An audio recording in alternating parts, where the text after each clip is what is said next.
if you are doing it right, you're going to start consistently being booked out 6 months in advance.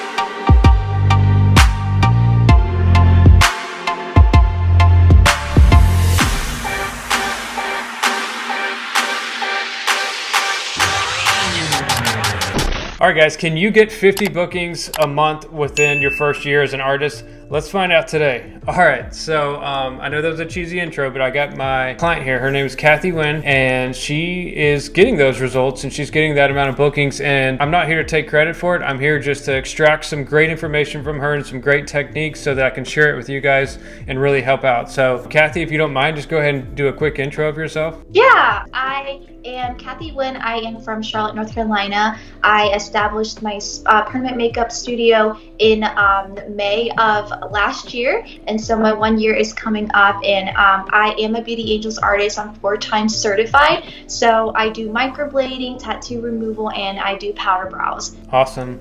And so, yeah, like you said, you're still within your first year of business. I think, me and you personally started working together, a few months ago in January. Is that right? Yeah. So let's fast forward before that. Let's talk about your first, 6 months in business, doing everything, yourself. Kind of explain the process of, how you feel like you went from like month 1 to month 6, and what are the biggest lessons learned from those first 6 months? Yeah. So obviously, as a new artist, you're focusing a lot on mastering like the art and trying to get good at it and building your confidence up. And so you have a lot to think about, like how you're going to promote yourself, how you're going to practice, how do you kind of build a process for yourself just so that you can get those bookings, so that you can kind of like finalize those sales. And the hardest part is just, I think as a new business owner, you're thinking of 20 things at one time, and you're just not used to doing everything on your own, but also like being like the business owner and the artist and the content creator, the social media manager. So it's just difficult managing all of those things. And then like, because you don't have that much of a portfolio yet, there's people who are, they don't trust you. And so it has a lot to do with word of mouth, but also learning how to, I guess, like promote your work in an effective way, and learning how to like spend your money in the areas that you need to. So it takes so much investing and reinvesting. And in those 6 months, within my first year, I felt like I spent like a lot of money just trying to build up my business and making it look like legit, and being in a professional setting, like an actual studio and inside of a suite, has really, I think, brought a lot of people just to be able to come by and walk by and see what I'm doing here, and kind of getting my name out there as well. But professional services like website and that kind of thing helps a lot, just to build trust with clients, so that they can kind of see that you actually have a web presence.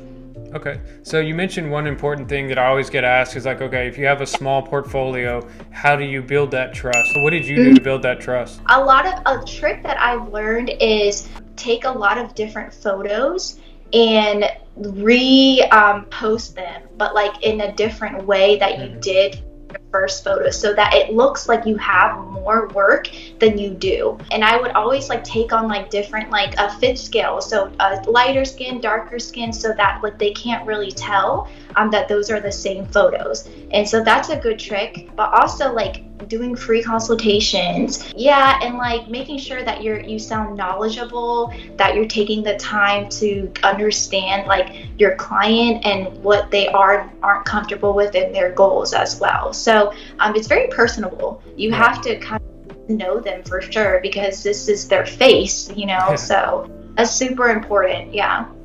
And that's where I see a lot of people go wrong, is they focus more on the pricing side of things, like, oh, well, if I can give you this price, then you should book with me. Whereas, it's more of a trust thing for most people. I did a lot of discounts when I first started. I always was like running like at least a $50 discount, because when you first start, everybody's like start at like $350. And so when I would do like the $50 discount, it was like $300. And like, I guess I built like a really good foundation, and I practiced a lot. So for people, like the work that I was producing and the price that I was like, having it at was like a good value to them. So just make sure you're like having higher expectations and kind of giving them that value for, the pricing that you have.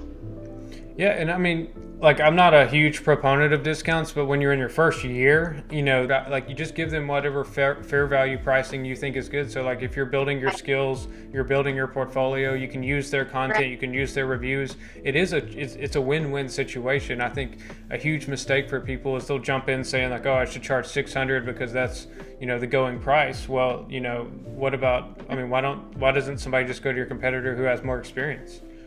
Yeah, that's very true. And a lot of people, like, it's word of mouth. So there's a lot of people in the Charlotte area that have already built their reputation over the years. So when you're a new artist, and a lot of people associate like low cost with low quality. Yeah. But if you have a decent price with pretty high quality looking work, then it's more beneficial to them for sure. So I really like that. I think that I got a lot of clients consistently just through word of mouth, but my discounts as well in the first year for sure.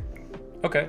And I don't want people to think that, I don't want people just to rely on discounts, because to give you 100% credit, like if they go look at your Instagram right now, you have great content, you have great pictures, you're putting out the Instagram stories, you're doing the reels, you're doing all the right stuff. And so I don't want people to listen to this and say like, oh, I should just do a discount and, that'll help me win, because you're doing so many things. I would say the first 6 months, it's okay. But once you kind of start getting more clientele and you start investing into more education and training and just have more investments in your business, like, marketing and that kind of thing, you need to be able to increase your prices to compensate for that. So it's like, you shouldn't always do a discount, but if you need to build your portfolio, even like influencer collaborations, like you can a discount to do that so that you can help grow your portfolio, but also like gain followers and get your name out there as well. So it's like little things like that really matter, that you just have to sacrifice in the time being. Right. So recently I posted a screenshot from when me and you were chatting. Then you were like, yeah, I'm consistently, getting 30 or was it 50 to 55 bookings per month. A lot of people would look at that screenshot, not knowing who you are, not knowing anything about it, and they'll say, well, must be nice, she's just lucky, good for her. That's why I really want to bring you on here, not to brag that you're getting 50 bookings a month, but to really talk about what goes on behind the scenes, because I think a lot of people underestimate what it takes to grow a business. Yeah, I would never imagine that it would be this hard. And I make twice as much as I did working for somebody, but I work twice as much. And think that that's not going to be forever, but you have to just work your butt off for 5 years and be able to like build something that you actually want, whatever your goals are. You're gonna, if you are doing it right, you're gonna start consistently being booked out 6 months in advance, and like you can charge more, and then like you can work less and make more money. Yeah. But like, I know that I'm gonna have to be working this hard until I get there, and I don't know how long it's gonna take me.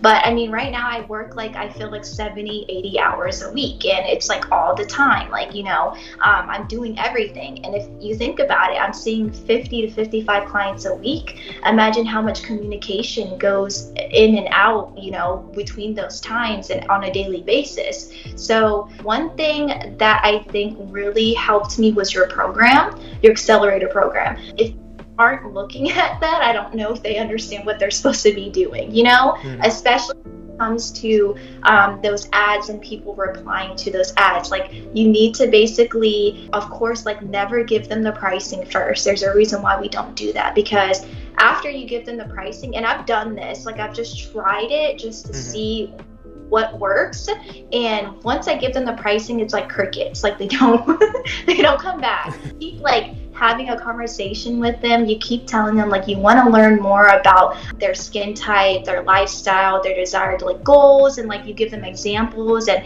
ask them which one they like, and you educate them. But like, all of that is in your program, and it's like a sales.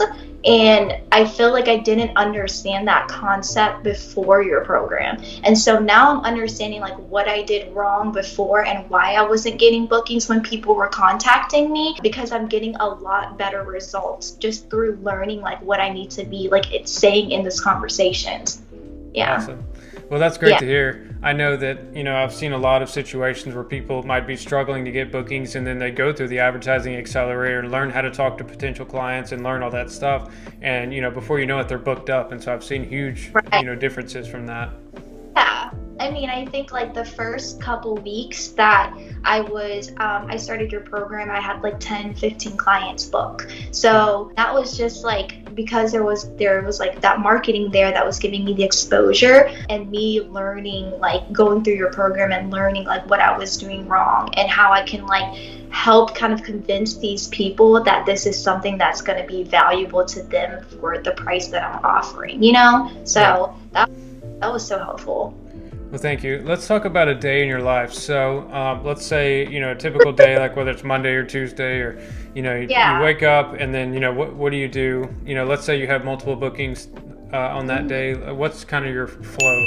Coffee first, always. Yeah. I usually set up my tray and everything that I need like before I leave the night before. So if I'm running late or anything like that, at least I can kind of be like set and ready to go. Music is always something in here that I play, like relaxing music or like instrumentals to help my clients relax. But I can have anywhere from like 2 to 5 clients in one day, including like consultations, touch-ups, and it's crazy. Sometimes I'm like running around and I don't use the bathroom. I don't have time for water. Like I don't have time for lunch. So it's kind of like you're just working and working and working. But I kind of get an adrenaline rush off of it, because I'm like, this is what it takes. Some days it's going to be like this. And of course, I can't do this forever, but at least I know in my mind that I have the determination to be able to like push through the day and,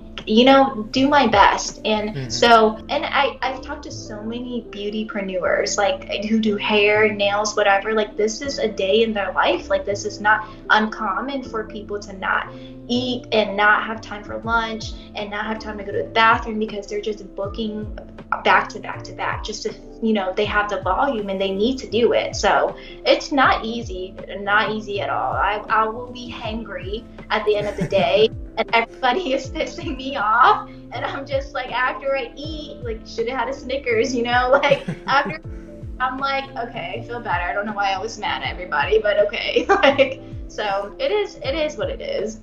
Well, there's a new business idea. We do power shakes and entrepreneur diapers.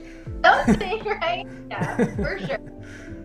But I mean, now I like try to like eat a snack or something like that in between, just to kind of hold me over. But I mean, days like that are they're crazy. They're not every day, but like maybe like 3 out of the 4 days that I'm working, for sure. Yeah.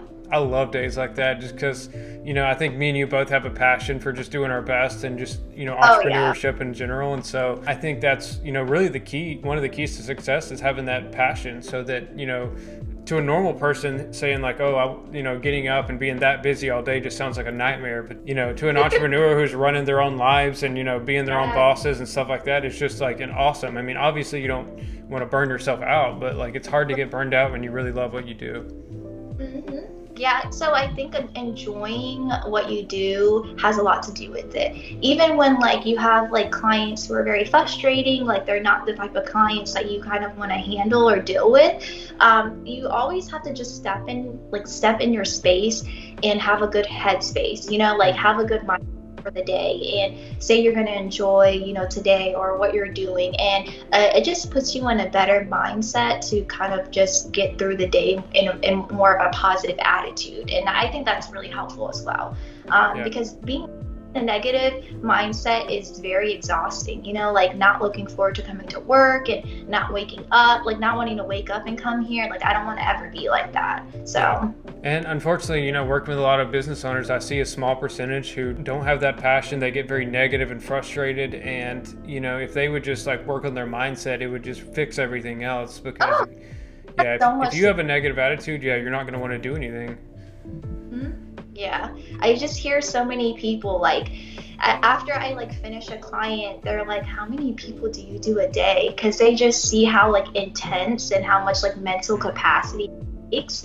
And I'm like, I mean, sometimes it's 3, like sometimes it's just 2, and they're like, wow. And I'm like, yeah, it's hard, guys. It's not easy whatsoever. Like, I mean, and I used to be one of those people that like, oh, it looks like it's not too hard, and then I started doing, I'm like, whoo, like I'm tired like all the time. So yeah. So yeah, I mean, I'm glad we're talking about that, because that's one of the main reasons I wanted to bring you on, is just to show artists who might be struggling, hey, this is these are some key aspects of what it takes to really be successful. It's not just about ads, it's not just about your work, it's not just it's a combination of everything. Yeah. It took me some time to realize that it doesn't matter like how good my work is if I'm not marketing it correctly, because there are so many people who like maybe like I don't feel like their work is as good as me, or I don't feel like they've invested as much time into training as me, but they're getting more consistent bookings. They're busier than me, and I'm like, what is the issue? And that's literally it. So I think that it's and I know like people talk all the time like how much Nike, Pepsi, Coke, like how much they spend on advertising. Even though they're so successful, they continue to do that because it's important, Yeah, it's all about attention. It's about getting, good attention. You don't want, I know some people say any attention's good attention. I disagree. I think, you want good attention. You don't necessarily want bad stuff. But I've seen the same thing like with other marketers, like even some of my friends. Like I know that I'm, smarter financially or smarter in marketing and stuff like that. But, they get more attention just because they get their stuff out there, and they might be a little bit more loudmouth than I am. And so, they might be speaking at conferences more or something. But, that's just how it is. You got to get the attention. Yeah, so I think that it's crazy because there's like so many people on Facebook, and like I get so many messages a day. Like sometimes I forget to check my Facebook messages, and so I do at the end of the day, and I've got like 10 messages, and I'm like, oh God, like no, I don't find the time to reply to all of them. And usually that's not until I like lay down at night and I have some downtime to be able to do that. So I think that what's also affected is the amount of time that elapses from when they message you. So like you try to get them during the time that they're on, like they're like actually interested and they're first seeing it and they're reaching out to you. Because if not, it kind of gets drawn out if you're kind of just like back and forth whenever you know. So I think that's cool too. Like I saw that your diagram thing, and I was like, okay, this works too.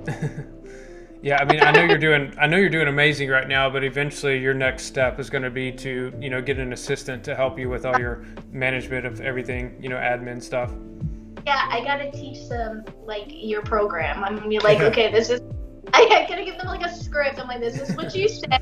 They say this, et cetera, et cetera. So I think that will benefit them as well, just learning something new, because it's really all sales. And it's like, with permanent makeup, you only get like annual clients back.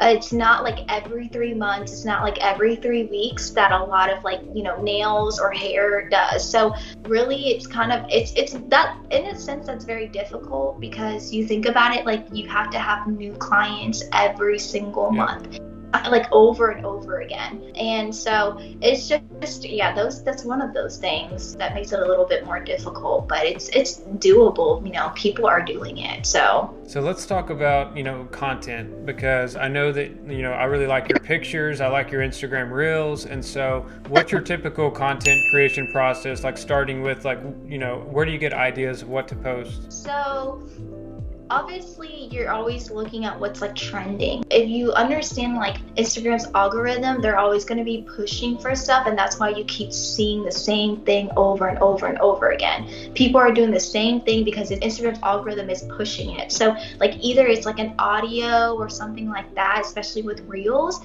A lot of people say, well, this is true, not a lot of people say, but reels is what's going to help grow your account. It's going to help grow your Instagram, because that's what like Instagram is doing right now. So if you're finding something that you keep seeing over and over again, it's a good idea to do it too, because then that will help kind of push your account and for people to see you and expose, you know, your account in general. And it doesn't always have to be like anything beauty related. It's just like they see it and they like you as a person, or you've attracted them or appealed to them, and they follow you. So, and then they start looking at your account and getting to know you. But for me, I have a schedule where I post Mondays, Wednesdays, and Fridays. Every Monday is like a client collage. Wednesdays is educational, and Fridays is reels. So alternate between like client reels, like before and afters, and then me myself showing my face and my personality on Instagram. So I guess going back to trending, like how do you figure out what's trending? Do you just look at other people's stuff or what? Yeah, so this social media takes up so much of my time, and not because I like to be on it, but because I have to see like what is going on there, like what is everybody doing, so that I can do it too. You know, trends are trends for a reason. So there's certain audios that are just like, that's all you see. You keep scrolling down reels and you keep seeing the same audio over and people doing the same thing. And so I'm like, okay, you know what, like that's going to be my next reel that I post. Or, you know, this is the audio that is really popular right now, so I'm going to attach that to my video. So those kinds of things, it's like those little things that you have to notice and understand. So let's say you have a 30-second reel. How long do you think that takes you to film that and edit it? I don't do reels that long. I say that 10 seconds is like the max, because people's attention span is not going to be for that long. But I will like record it and kind of cut it and trim them. And I always like to kind of sync it with the music as well. But there are just sometimes like 30 seconds is a long time. That'll probably take forever to record because I'm so like picky about everything. But yeah, it takes a long time. Just content in general. I will pick a day where I have like an afternoon free, and I will just like compile a whole bunch of reels together. And so then I'm not like consistently like having to record them. It's just like a one-time thing that you're doing, like you're batching your tasks. Okay, so I guess I'm just curious because I want to do the same thing, but how do you do it? Do you save it as a draft, or is that how you, okay? Save it to your phone as well, but make sure you save the audio, because every time you save a video from like when you're creating a reel, it doesn't save the audio with it. So just make sure that you're saving the audio as well. But yeah, I would just draft it and then like plan to like repost it later and have a schedule for it. Okay, and when you say save the audio, what do you mean? So whenever you click on like music, it allows you to save the audio into your, so you can save posts, like other people's posts, reels, you can save like audios. So you can always go back into like whatever you saved and like re-add it into the video if you've saved it onto your phone. Or if you just save it as a draft, it will just save it there forever. If anything happens to Instagram and you have to log out and log back in, it deletes everything. So that's why I will save everything to my phone. Yeah. So awesome. And that's helpful if like, you know, if for the listeners or viewers, like if you're scrolling through and you see something interesting, but obviously we're not always ready to make Instagram reels on the moment because we got to get all, you know, camera ready. Just like she's saying, just save it, and that way you can go back and look at the ideas later on. Yeah, it's just for inspiration for sure. Yeah, I've done that a couple times. All right, so let's talk about photo editing, because you know I don't do that much photo editing for browse, obviously. I mean, for ads I do, but not for, you know, just typical posts. And so what are some of your best, you know, photo editing tips? I use PixArt. It helps me add my watermarks to them. And they also have like auto edited features. I use like a retouch filter, and it basically just helps kind of smooth their skin out and give like that flawless look. I like it to be pretty natural and realistic, but just kind of make it a little bit more flawless so that it helps with advertising, you know? And I think those are little tricks, like, you know, people, I don't know if people use Photoshop on their work. That's not a good idea. So just little like minor like touch-ups and that kind of thing to help it kind of like their skin look more flawless and the work look a lot better. Good lighting, of course, and angles, that kind of thing. Yeah. Okay, so the retouch filter is on PixArt? PixArt, yeah. Okay, cool. And it's free. I also make my reels on, well, I don't make my reels on there, but I edit my reels and add my watermarks on there as well. So I think I think it's a subscription if you want to use their video editing features, but their photo editing features are just free. Yeah. Okay, so I guess that was always my question for people, is like whether it's easier to edit on Instagram itself or reels. But it sounds like you're doing it on PixArt. So I will edit, like I will do my reels and I will have like the final of my my final draft, save it to my phone. This is just extra. This is what I like to do. Yeah. I will upload it into PixArt and I will just add my watermarks and my logo where I want them to be. So it's kind of like I always do in the beginning, like I add my logo and for their before picture, and then when it transitions into my after photo, I add like my watermark for like my certification and what, like, you know, the treatment that it is. So that's just something that I do that's extra. But the thing about, I think, PixArt and when you're editing your videos on there is that it kind of changes the quality for some reason, like the pixels are a little bit different, so that can be annoying, and sometimes I don't like to do that. So if you do want to edit videos, they have a lot of different features on there, and timing, speeding up the video, and that kind of thing as well. Okay. And, you know, just for the people listening, this is all unscripted. I haven't asked her any of these questions before, but I'm curious, you know, before you started working with me in January, how many bookings were you getting on average? I was struggling in November and December. Like, I was really worried. And I think that since I started in May, I was doing pretty good. I was being able to pay my rent. I was making money to pay my rent. I didn't expect to make a profit my first year, really. So I think September I was like, I made like 7,000. October I made around 8,000. November and December were like 4,000 or 5,000. And I was like, what the heck is going on? Like, I got really worried. And then January came around, and I think that like it just started increasing. And for February, March, and April, it's anywhere from 9,000 to 10,000 now. So you think about how much that's really like helped with just the marketing. It's crazy. Like, I never thought that within my first year. It was a goal, but it was like, that's far, like for me that was a little far-fetched too. So yeah, it's been crazy. I was like, holy crap, I'm getting like booked up, I'm getting all these bookings. I feel so overwhelmed because I'm like, oh crap, I'm so busy, like how am I supposed to do this? So you just have to like adapt and adjust.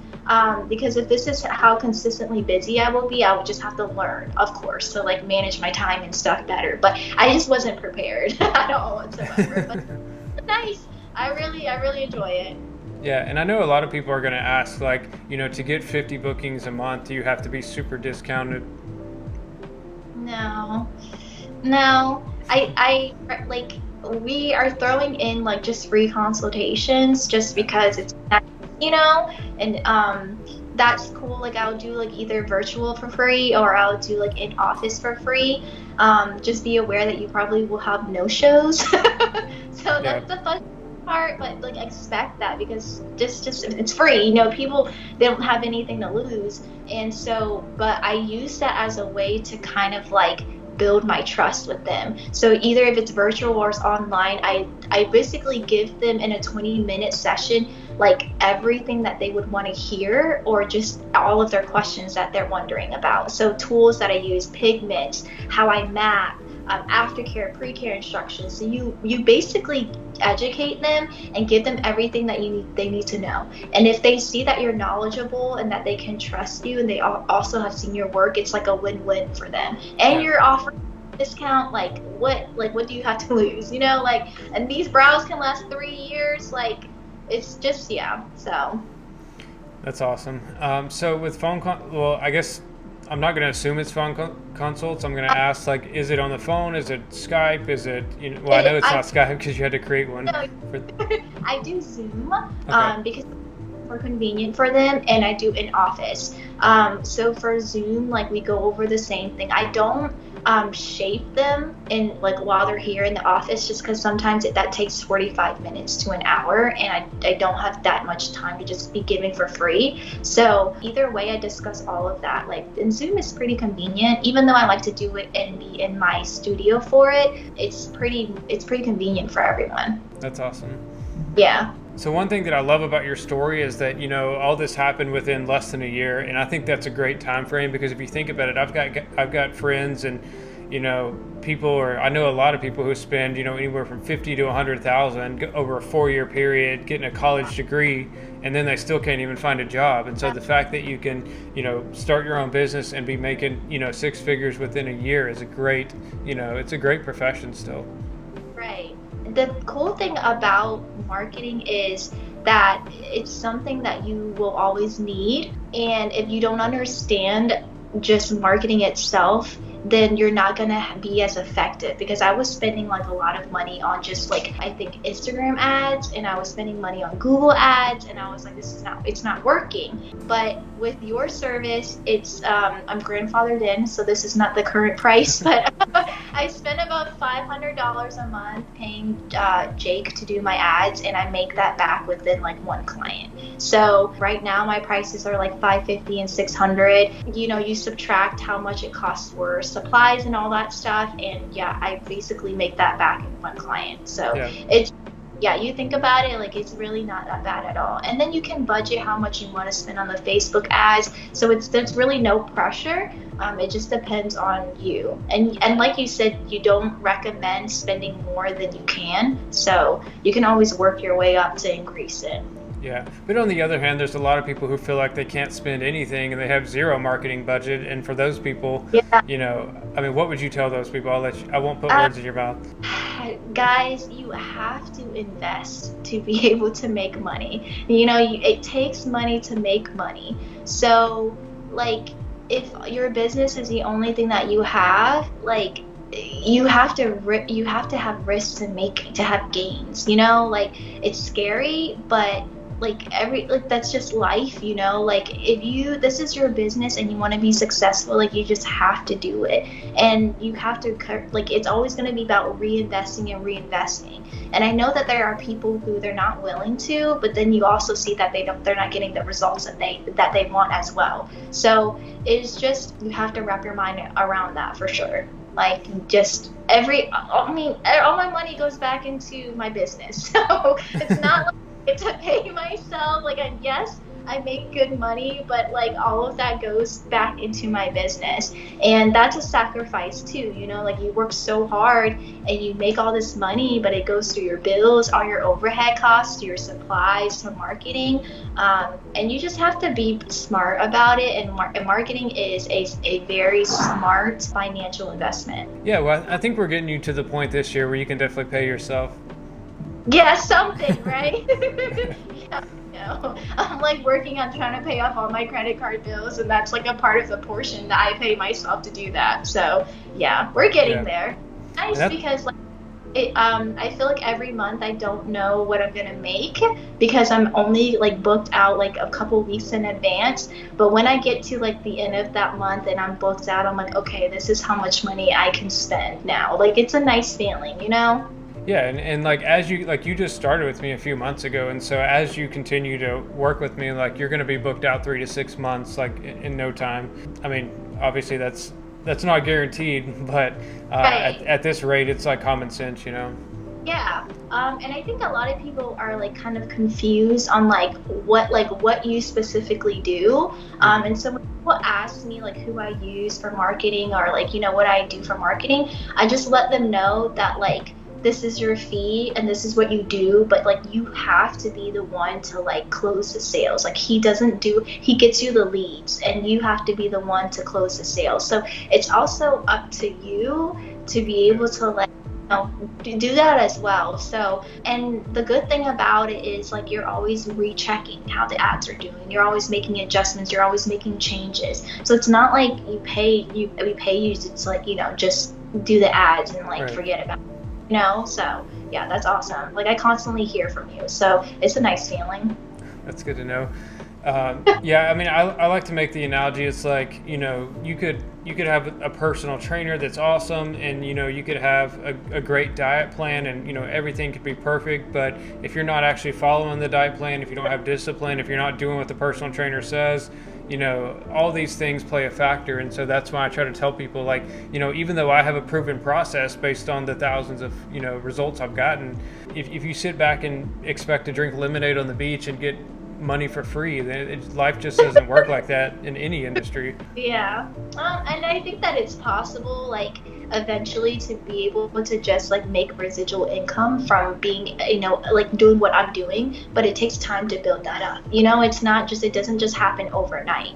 So you just have to focus a lot on what your goal is and stay consistent to it for sure. Yeah, typically the way you really build to that residual income is like, you know, like for example, someone like you, I see you crushing it for the next few years, and then, you know, maybe in like next year or something, you start hiring more artists under you, and maybe you help them get bookings and they give you a commission, and then you start training, and then, you know, before you know it, you're making, you know, 40 grand a month. That's the goal. That is definitely the goal. And I know you've worked in the PMU, like, you know, with PMUs often. That's usually what people would like to do.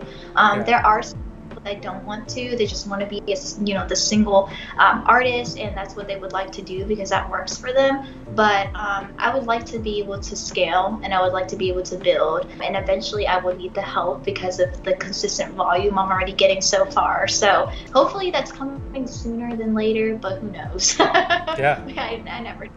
Yeah. Awesome. Well, if they want to follow you on Instagram and check out your content, what profile should they look up? Framed Beauty Co. And it's FRAMED Beauty Co. Sweet. Well, I think this has been a very helpful, you know, talk, and so I appreciate you coming on here. And you know, we're recording this on a weekend, so I know you could be home chilling out right now, but you know, you're here helping. So do her a favor. You know, she's sharing all her knowledge. Go to her Instagram and like some of her photos. You know, show the support. And if she gave you some great tips, you know, reach out to her and say thank you. Thank you. Thank you for your time. It was a pleasure. Yeah, always a pleasure working with you, and here's to a very successful future. Yes, cheers to that.